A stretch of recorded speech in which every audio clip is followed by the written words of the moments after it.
Mohammad Bakri, the fearless Palestinian actor and director best known for the documentary Jenin, has passed away, leaving behind a legacy that refuses to be silenced.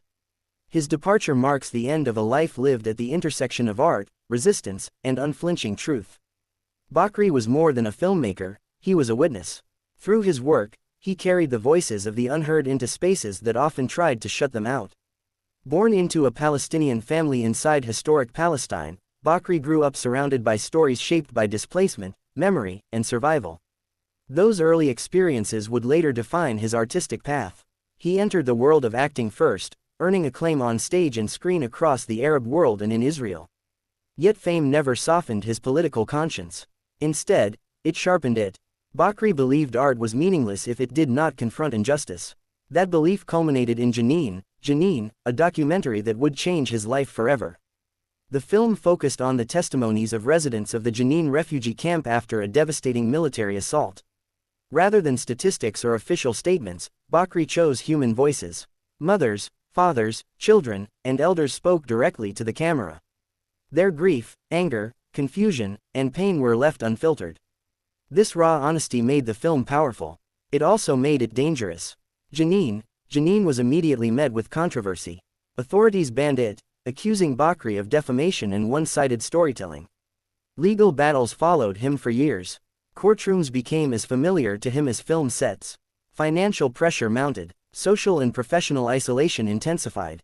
But Bakri did not apologize for telling the story. He insisted that silencing victims was a greater crime than offending power.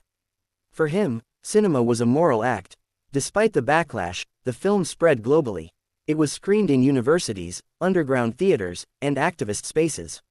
Audiences far from Palestine encountered realities they had never been shown. For many, Jenin was not just a documentary. It was an awakening. Bakri paid a heavy personal price for that awakening. Roles became scarce. Funding disappeared. Travel was restricted. Still, he remained outspoken. He continued acting, writing, and speaking wherever he was allowed. His voice, though pressured, never broke. As an actor, Bakri brought depth and dignity to every role. He portrayed complex Palestinian characters without caricature or compromise. On stage, his performances were intense, poetic, and deeply political. He believed theater was a living conversation with society. Even in moments of exhaustion, Bakri refused to retreat into silence. He often said that fear was the final victory of oppression.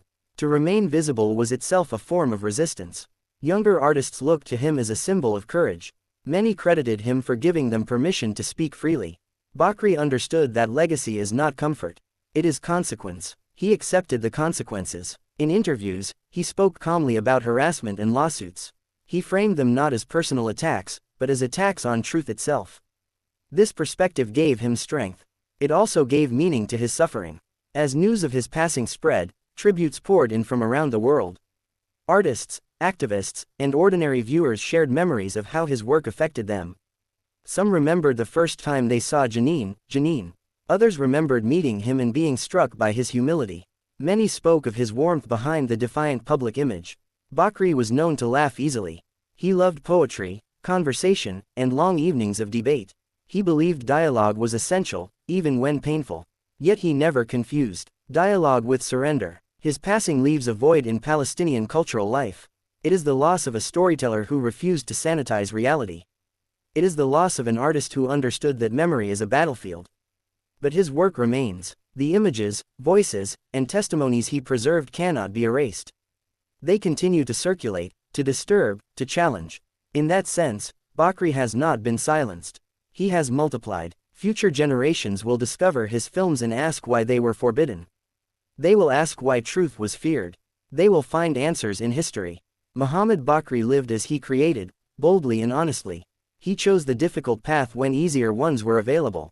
That choice defined him. In death, as in life, he stands as a reminder that art can be an act of defiance. His journey ends, but his message endures. Truth, once spoken, does not die. And neither does the courage of those who dare to speak it.